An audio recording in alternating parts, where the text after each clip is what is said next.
If we wanted user logins, the worst thing that we could do would be to try to make WordPress into a web application. They're about user experience. Users can do things. They can engage with the web app. They can actually use it for things. Websites and web apps are similar in the same way that squares and rectangles are similar. A web app is always a website, but a website is not always a web app.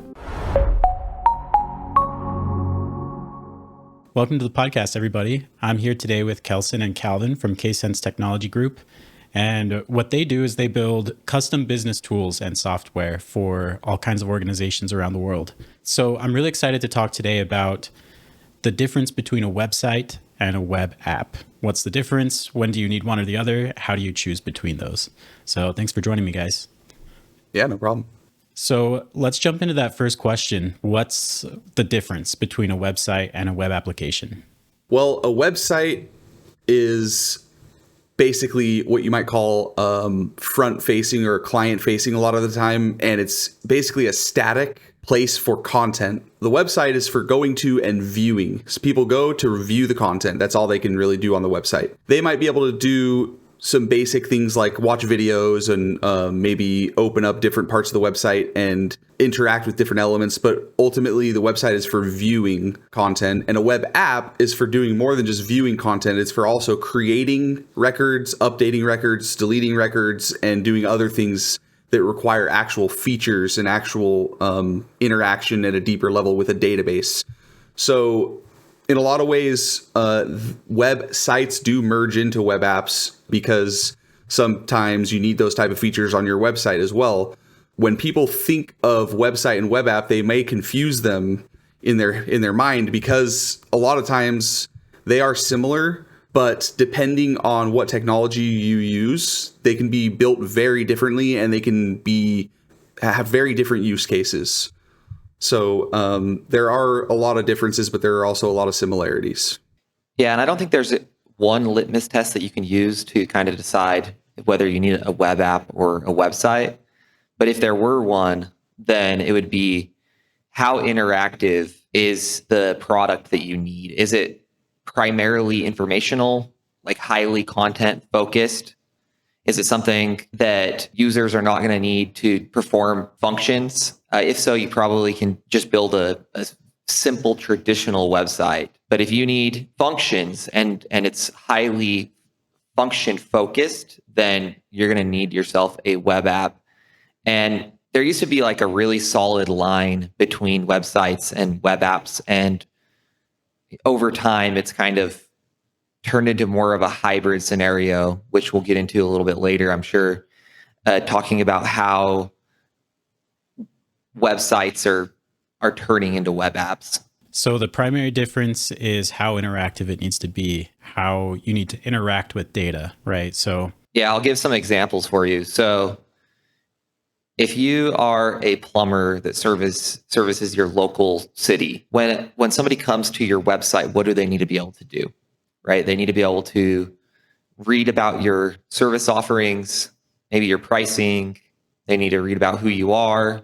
And the only function that person might need to be able to do is send you a message or maybe schedule an appointment. Those would be considered web app components that you put into the website. So in that case, you could go with a traditional website. You could do something like a low code like Squarespace, WordPress, Weebly. There's 100 of them out there, and you can build them yourself for quite cheap using a template. However, if you want something to where somebody comes to your site and you're a plumber and they're able to request the appointment, but they're also able to track where your technicians or your plumbers, where they're at, and you can go in and you can change your appointment and you can see all your purchases. Now we're talking about more functions, right? These aren't just functions that are going to be easily embedded into the site. And they're definitely not something that Squarespace is going to be able to do. And so in that case, you're going to need a web application. And building these, the technologies used can vary, right? Like if it's just content focused, there's so many off-the-shelf products. But once you get more specific and you need more unique functions, then you're probably going to be looking for a web app that can either handle it, something off the shelf, a low-code tool, or something fully custom. Another way to put it is, do you need to save data? Do you need to create new data and save it somewhere? If so, then that's probably a web app, because websites are not designed really to create new data. They're just designed to show people data that you put there once and that's it, or maybe you updated it from time to time. If the users of the website need to go and they need to create records or create data and save it, that's a web app. If the administrator in the back end is creating articles or whatever, that could still be a website. But like if the actual end user is creating data on the platform, that's a web app. And a lot of times you will have, like if you send someone a message, like a contact us form, for example, they're creating that message and they're sending it to you. But like Kelson was saying, that's a component that probably uses some sort of web app or external service to then send that email or create that record or whatnot. So that's actually a web app that's embedded on your website, basically. If you have Calendly, for example, on your website to schedule appointments, Calendly is a web app. That's a whole platform where you can do all sorts of things, right? And you can create different appointment types and all this stuff. So do the end users need to create data and save it in a database? Then it's a web app. That might be a good litmus test, but like I said, there's not a single one. For example, if you have a high-end product like an airplane or like a car, and on your website you want to show like a 3D rendering of it, and people can kind of build one, they wouldn't be necessarily creating data. They would be manipulating a 3D model through the browser, but it would still be a web application. The reason for that is because the technologies that are needed are technologies that require servers and things like that. But it's a good litmus test. If you need your users, your website visitors to create data, then it's most likely going to be a web application. Because on the flip side, you have WordPress, and the infrastructure that runs WordPress, you could argue, well, that's PHP, that's server-side code, but the way it's used, it does not lend itself to users coming to the website, and when they leave, the website is changed because they've added something. It's static, right? It's the content. The only way the content changes is if the person in the back end, the WordPress admin, logs in and actually adds content to it. So in that sense, for the WordPress admin, it's a web app in a sense, because they're actually logging in, they're creating new articles, posting them, and there's all sorts of functionality. You can even add custom code to those. So that actually kind of is a web app, the WordPress platform.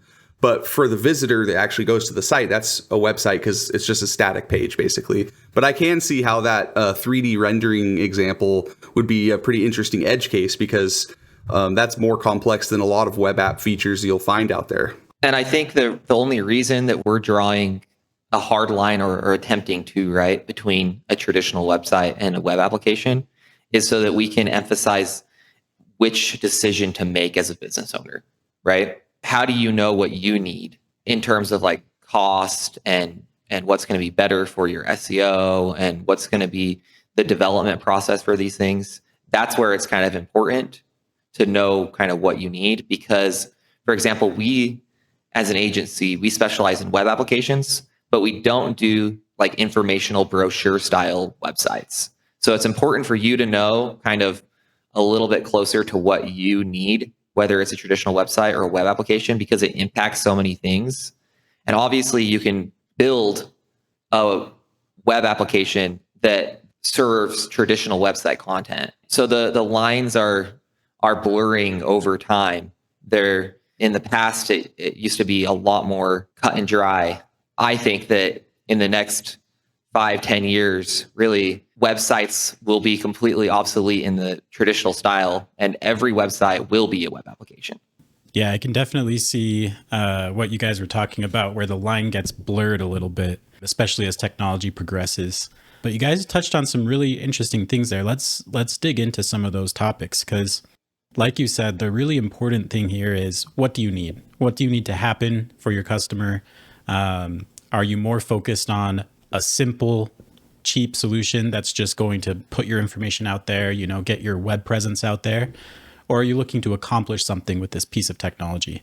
So let's dive into that. You mentioned some of the pros and cons, the development process, how easy it is to change things and, modify the website or the web app. Let's dig into some of those. What are some of those pros and cons or those benefits to one or the other? Yeah, we need to go back to it being black and white in order to have that conversation, really. Which for a lot of people it is. They're either choosing a traditional website or they're choosing a web application. So, in the case of a traditional website, you're going to be able to stand them up a lot faster, and you probably don't need any coding tools to do it. There's a lot of off-the-shelf products. I'm sure you heard of Squarespace, Weebly, WordPress. Generally speaking, they can be better for the search engines. Search engines know very well how to crawl WordPress sites, and users, they know their way around them really well too. So you can generally find a template, get them built and off the ground very quickly. And then it's also a lot easier for a non-technical team to manage. For example, our website is built in WordPress, and we'll probably end up rebuilding it pretty soon in a technology that's a little bit more future-proof. But we're able to move and be so flexible because of the drag and drop functionality that we have chosen, that it's a better investment to choose what we would consider like a low-code tool rather than building something completely custom. For a web application, it's going to be far superior. Like if we wanted user logins, the worst thing that we could do would be to try to make WordPress into a web application, or like Squarespace. Adding custom code to these to be able to make them into a web application is a pretty poor choice. So you're going to want a technology or group of technologies that are specially designed just for the building of web applications. And those are going to be able to handle a lot more complex user interactions. You can have notifications. You'll have a much, more personalized experience for the user that's a lot closer to your branding. And then you'll have a lot of newer technologies that are coming out that you can use, like progressive web apps, where you can almost make the application that's running in the browser feel just like a native mobile app that you would download from like the Play Store. But the web application comes at a cost as well. It's not something that non-technical teams are going to be able to handle. It's going to take a lot more time, effort, and money to spin them up. With your point about how websites sort of merge into web apps, especially nowadays as time goes on, people want more and more web app-like features on their websites, right? So when they want, because web apps are they're about user experience. Users can do things. They can engage with the web app. They can actually use it for things. And if you can make your website feel like that, then that's good for your brand. That's good for user retention. Like there's a lot of benefits to it, and it's just more fancy. People like fancy, nice things, right? So of course they're gonna start moving in that direction. Even WordPress now, you can do a lot of fancy stuff with WordPress. And in fact, I want to share my screen and just show an example of this. So let me just share really quick, and I'll show you guys what I'm talking about. So take a look at this this website. So this is like a website that you might see back when the web was first invented. So this, as you can see here, this website is basically just a document. It's literally just a text document, like an HTML document with some CSS, and it's extremely basic. You can't do, it doesn't look fancy, and it doesn't have very much functionality to it. So nowadays, people are doing more like this right here. So this is our website, and it's built on WordPress. See, there's more functionality here. You can actually click around and things, and the UI elements respond. There's it's a little more dynamic. It's definitely looks a lot better, right?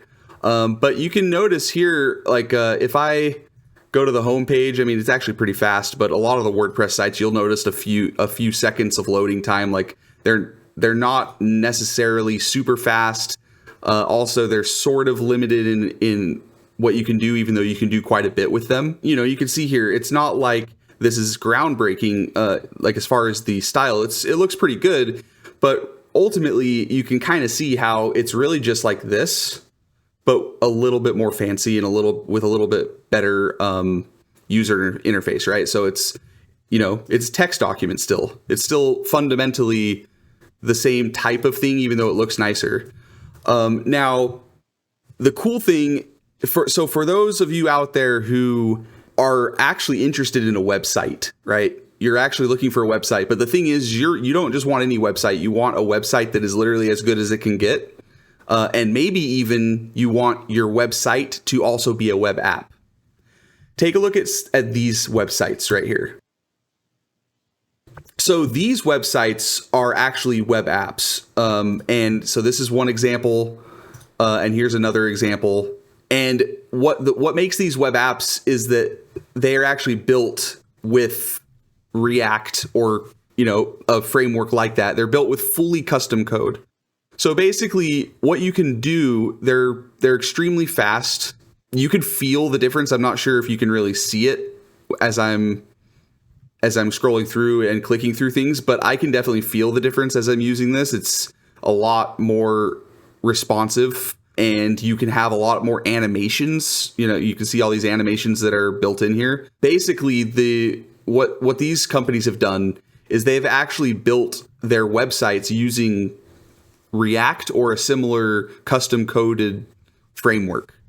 And that's actually what we plan to do ourselves in the future, like Kelson was saying. And that's because you have full control over how everything looks and works. And you can also add a login or any type of functionality to these that you want. And you can even have users log in. Like, if you have, let's take another example, Notion. So Notion, as you can see, they have a login button. I mean, it's fundamentally the same type of thing. You go to a website, but the difference here is that when you click login, you can actually do things, right? So it's basically a web app and a website built into one. So in the future, the idea is that websites will be mostly web apps because everyone's going to move towards something like this, because probably the platforms and the pre-built solutions for producing these types of custom looking or custom feeling web apps are going to be a lot more available. Like, people are going to be able to more easily just do this without needing a full development team necessarily. And also the advantages of it are, like, as users expect more and more functionality, they expect everything to be more custom, then it starts to make more sense that people invest in stuff like this. So I just wanted to show that as an example of a few different websites and web apps. Basically, the idea is that they do merge into each other, and you have the technology could be the same to build a website and a web app, in which case you have a custom website, or you can stick with something like WordPress for your website, which also works. For most people, that's what they're going to do, is they're just going to stick with WordPress for their website. And then if they need a web app, they'll build it with, React or something similar to that. Those were really good examples because you can see the difference, you can feel the difference in experience, difference in the functionality. So let's think about a couple of examples of who would go for one or the other. If you're a local restaurant, you're not going to want to build a web app, right? Maybe you'll want a couple of web app similar type of functionality in your website. Like maybe there's an option to book a table, right? Or something like that. And so you get these plugins from essentially other web apps, right? That's basically how that works, is if you want to add some sort of web app functionality to your website, you're just kind of tapping into another web app for just a little piece of functionality. Is that right? Is that the right way to think about plugins and add-ons and that type of thing? Kind of. I don't think that there's a one-size-fits-all approach. And it kind of depends on what you as the business owner want, what is needed in terms of functionality, and what your users are going to expect, right? Like if somebody comes to me and they say, hey, Kelson, we are a very small restaurant and we sell pizza, and it's kind of we have a bar, and, it's kind of a hole in the wall little place. I'm probably not going to recommend that they do a web application. But if somebody comes to me and they say, hey, I have a restaurant and we're Michelin rated, we're one of the top restaurants in the city, then I might say to them, your visitors to this website expect the top notch, the best that you can get. So you're going to probably want to do a web application instead of a website because you're going to be able to have more adherence to your brand. It's going to load way faster, and your audience expects that from you. I hope that illustrates how it's not really a one size fits all. You have to consider who the audience are, what their needs are, what are they expecting from you, what the goals are, and then, obviously the budgeting and technical considerations on top of it. Let's go there. And maybe I can sort of wrap up the idea of example of a business I would go for it, tying into that, because, maybe a restaurant rarely would want to develop their own web application, right? They'll usually want to plug in something like a scheduling tool it's using another app that's out there. But then as a business scales up, right, when we talk about budget, there's a shift in the economy. And we've talked about this in some previous podcasts people can go check out. But as you get bigger and as you're paying for software for more and more people, or you need to manage a lot of data or do things for your customers, think about an insurance company, think about a bank, or, a solar company, any company that is big enough that they've got thousands of customers interacting with their system on a regular basis to do things like place orders, get updates on their orders, right? Just see their account history and billing, all sorts of things like that, where they want to pull the data, they want to update the data. So let's talk a little bit about that budget. Obviously, there's those economies of scale, and it starts to make a lot more sense where you not only need that functionality, but maybe you'll save money by developing something that's custom, that's built and owned by you. So let's talk a little bit about those budgets. What are the cost differences between a website and a web application? It depends, which is like the go-to answer for everything in this conversation. A lot of these low-code, like Squarespace, you'll see that they have different tiers of billing, and a lot of times they're billing by users.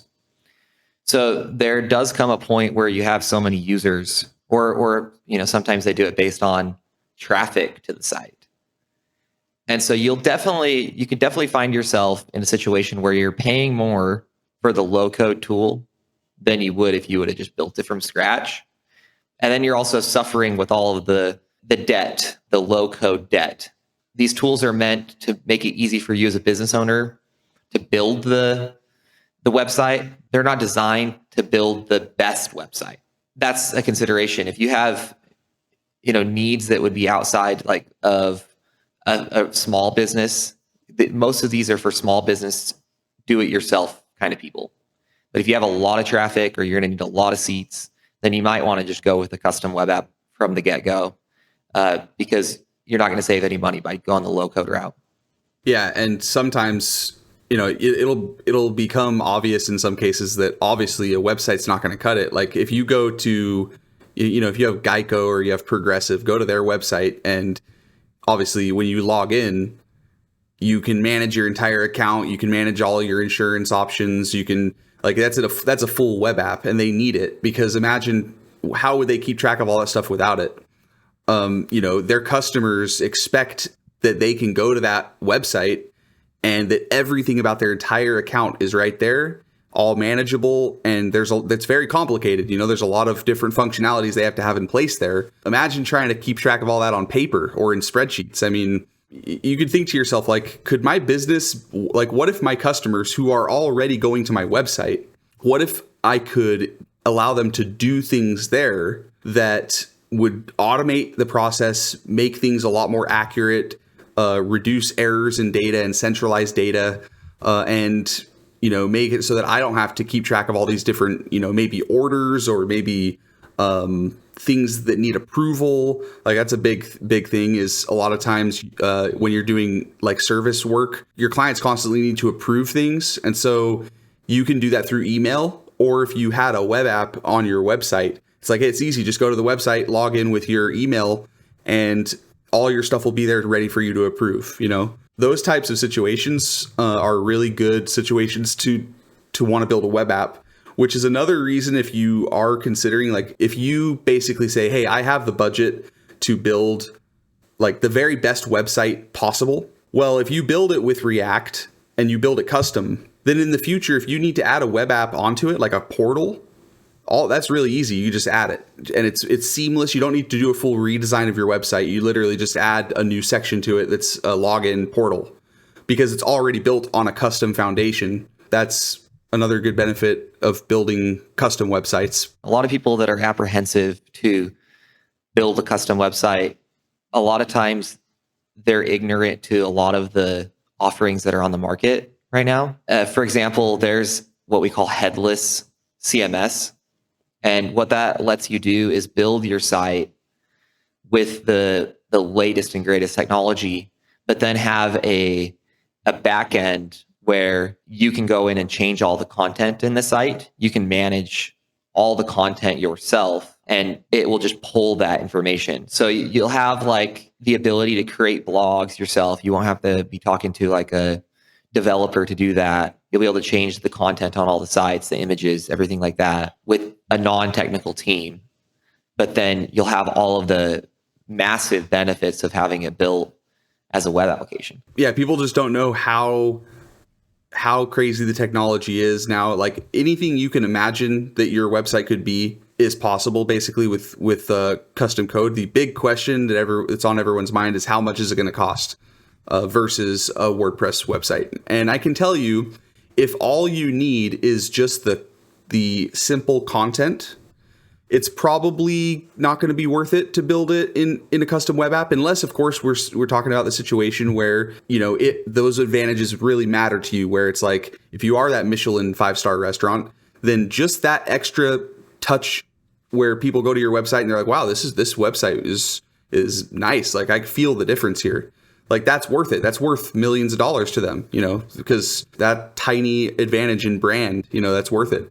Yeah, a WordPress website, really what you're doing in either case, either whether you're building a web app or you're building a website, is you're going to find a developer who can work in that technology, and then you're paying for their time, right? So probably to build a website like that in WordPress, you know, you're looking at half or less than half of the hourly rate as a developer who's going to build a custom web app, right? So right there, you can kind of see, okay, maybe it's twice as expensive to build a custom web app then, because if we're thinking about US-based developers here, right, as a baseline, you know, maybe a US-based agency that does web apps is $150 an hour, and a agency that does websites is $50 an hour. Well, that's actually 1/3 of the cost, right? But then you got to consider also that a web app web apps can do so much more, right? You can do so much more with a web app, because it's not just about how it looks, it's about everything it could possibly do. What I'm trying to say is it's just going to be a bigger project in general, because you can do so much with a web app that, of course, you're going to end up doing more, right? So it's going to be a bigger project. So yeah, what's the cost? A really high-end website, like a WordPress-based website or whatever, like super high-end, like I guess more expensive than most. You know, I've heard or seen them go for like $50,000 before. Although that's sort of like you're hiring a New York design firm to build you a super nice website or whatever.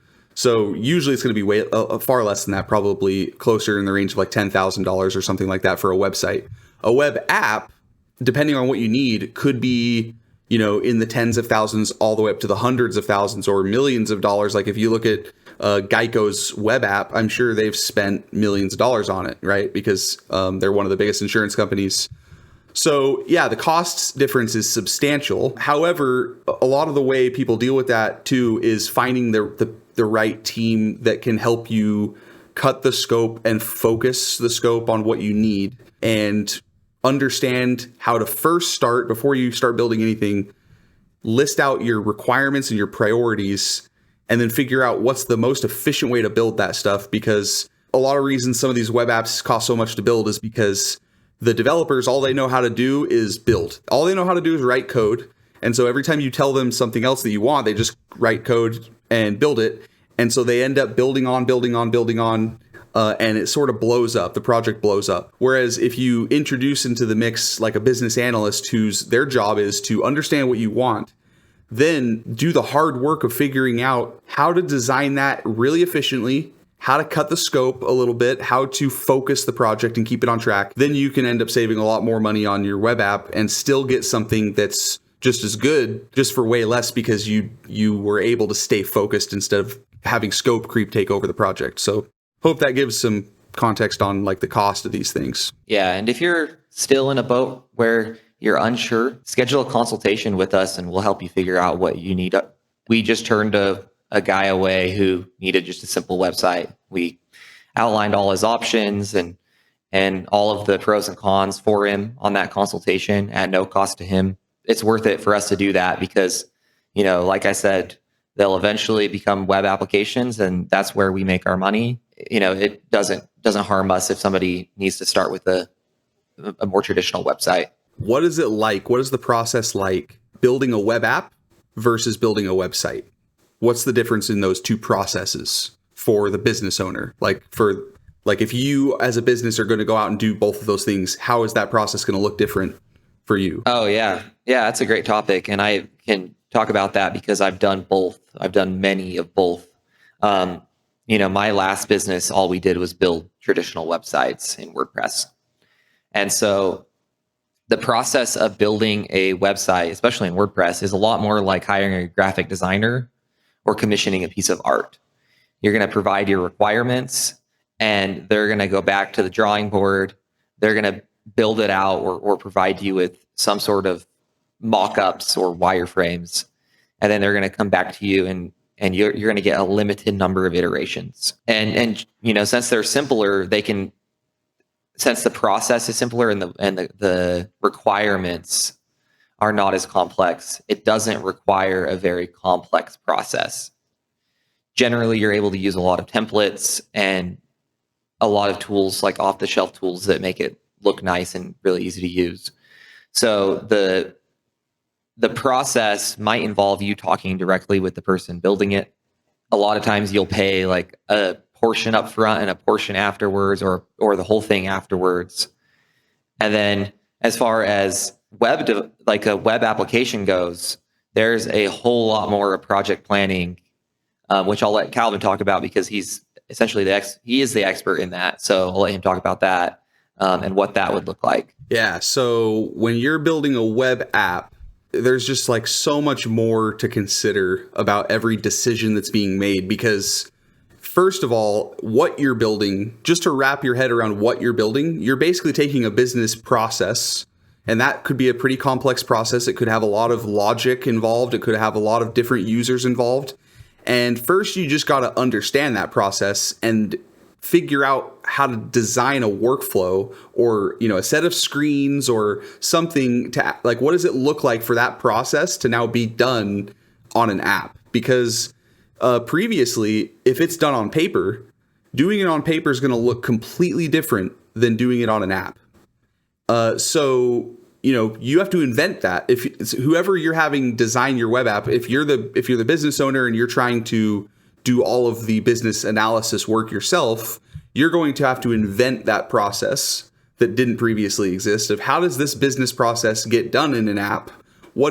How do we want it to work? What's the most convenient way for my team to, whereas they were doing it with spreadsheets and paper before, when they sit down and look at the screen, what do they need to see? Like how does this need to work? What stages need to go in what order? And what approval steps or logic do we need to include? So you have all that complexity, basically just kind of planning out how this is going to work. What does the process look like? Then you have an additional layer of complexity, which is technical trade-offs and design for how to actually design this system and build it with all sorts of different considerations, such as server side versus client side, different technologies that you're using, just so many different things that it takes someone dedicated on the product side, someone who's basically becomes the expert in the process and how it needs to look. And then that person needs to communicate really closely with someone who's an expert on the technical side, someone who's going to take those requirements and actually implement them and understand if we're going to let the client upload, let's say, big files. We know that in order to upload a big file to a server, a computer on the cloud is going to have to take that, and it's going to take a while. There's going to be some waiting involved. So if the file's too big, then we need to make different technical decisions. Otherwise, the user will be sitting there watching a loading screen for 10 minutes, right? So you have to build it in a completely different way. If it's a small file, then you can build it and you could let the user's machine do it, which is client side, without getting too technical. But the user could sit there because the loading screen's 10 seconds. It's no big deal. So they have to know these completely different paradigms for basically how to build these things differently depending on the requirements. And then they can turn around and tell the product person, hey, so just so you know, we could do it this way or we could do it this way. Is it okay if the user watches the loading screen? That's something for the product person to decide. They're the expert on what's okay for the user to be able to do and different things like that, right? So that's sort of what the process looks like for a web app. It's highly complex, as you can see, because of the complexities of business processes combined with what it actually takes tech-wise to actually build that kind of stuff. You have these conversations, and a lot of times you'll decide the methodology of the development, whether it's waterfall or agile. And that's kind of how the process will go. But generally speaking, it's a lot more iterative, or it should be, where these conversations are happening on a very frequent basis, and working software is getting delivered into your hands on a regular basis. Whereas with a traditional website, you'll get a couple iterations and you'll get the whole entire project quoted for you. With a web application, that's not really possible because generally nobody knows when it's going to be done. Things are added to it, and then the stakeholders generally see, oh, wow, this is making a massive impact on my business. I see another area of the business that could be also impacted and improved. Let's add it. And so it works in these cycles. And a lot of times it's billed not in just a one lump sum payment, but on a monthly cadence or for time and materials, which is, in my opinion, the best way to do it. And so, yeah, there's quite a difference. And then, there's also the difference in the team you'll need. Right? Like when you're building a web application, you need an army of people because you have all of the stuff on the product side.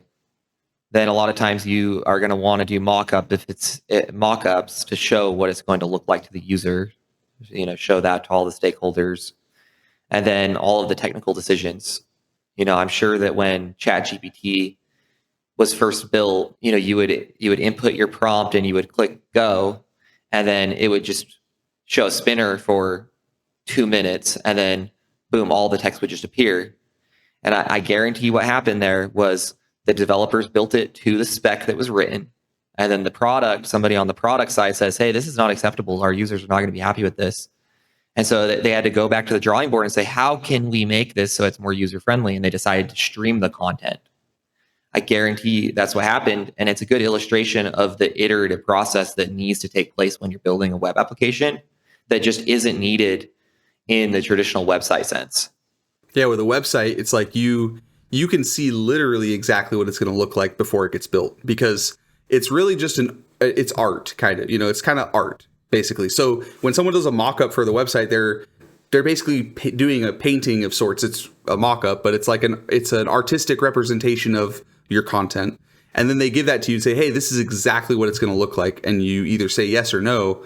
And that's why you only need a few iterations, because it's so much simpler to meet with a client and just agree on what something should look like artistically than it is to invent a completely new workflow.